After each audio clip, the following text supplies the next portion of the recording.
Students who want to study abroad often stress about the fact as to how they're going to get their admissions and visa. But the real challenge they should be worried about is what they're going to do after they move abroad. Because here's what's going to happen. Because admission and visa is probably just 10% of the journey. But what happens once you get there? Truth is, what sets successful students from unsuccessful ones are the strategies that they apply after moving abroad, but more importantly, the preparation they take even before moving abroad. So, as an international student, what could be the #1 challenge that you could face after you move abroad? And that is making friends in a new environment and integrating into a new community. Because to be honest, when you move abroad, in the first week, you're gonna meet a lot of new people. And it's gonna be super exciting, you're gonna be super happy, you're gonna be talking to your family, how you love life. But it's always very easy to meet people for the first time. But once you meet them for the second time and the third time, you're gonna start running out of things to say. And that's gonna happen because you've never been in that country before. You're brought up your entire life in a different culture. So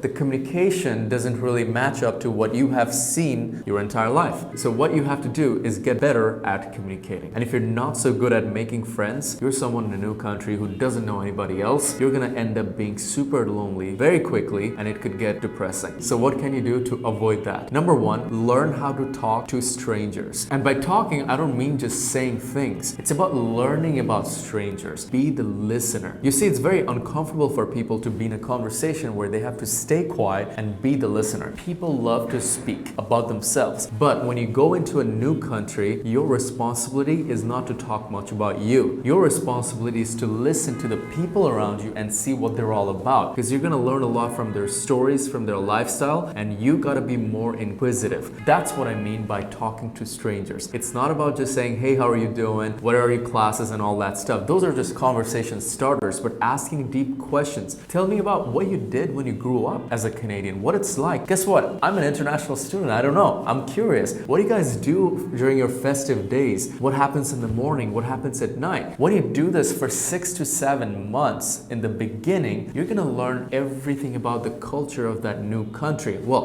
you can never learn enough, but at least now you know more than the rest of the international students who are not even trying. Because here's what happens. Most international students, they move abroad and quickly they figure out that they cannot maintain communication with Canadian people or American people or whatever countries these students are from. It doesn't have to be that specific country's people. So maintaining, being able to speak to people from diverse cultures is very challenging because there are no points of relatability. But you can build relatability once you start learning about them. So what happens is that most international students don't talk to these people and they think everybody around them is racist, so they go back to hanging out with people from their own community. So that's why you always see a lot of Indians only hanging out with Indians, Chinese people hanging out with other Chinese people, and Bengali people only hanging out with other Bengali people. But that's not nice. That's not growth because you have moved abroad to meet people from different parts of the world and learn about them, right? Imagine having a conversation where you're so sophisticated and so knowledgeable of other cultures that when you speak, people get impressed that, wow, this person knows a lot.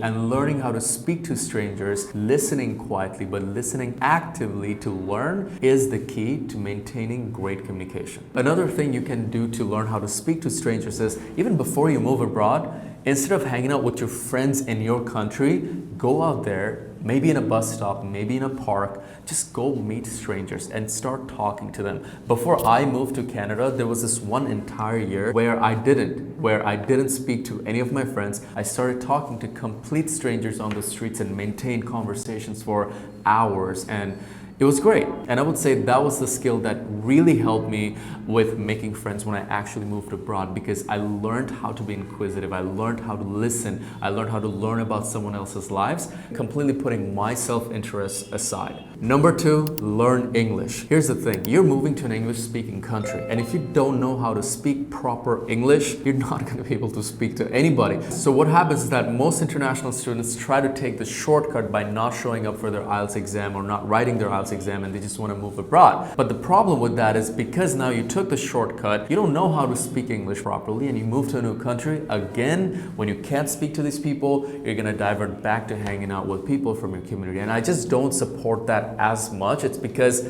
that doesn't lead to growth. Because when other people are only hanging out with you, That means you just found yourself a group of people who kind of quit on a challenge that was given to them, right? Speaking to strangers is a big challenge, even if it's in your own country. So how can you master speaking to strangers? Now, I'm not asking you to speak proper English. You just need to know how to communicate your feelings to someone else and understand what they're trying to tell you, and somehow maintain an intelligent conversation, or a conversation where one person understands the other. Most people don't even work on that. For example, Italians or Europeans like Swedish people or Norwegians or French people don't speak proper English, but somehow they understand how to convey their feelings to the other person. That's what you gotta master. You don't have to speak proper grammar, proper English, but somewhat understand what the other person's saying and get your point communicated to the other person. And lastly, pick up a new skill. You have always lived the same lifestyle, but what if you picked up a new skill like playing guitar, or maybe something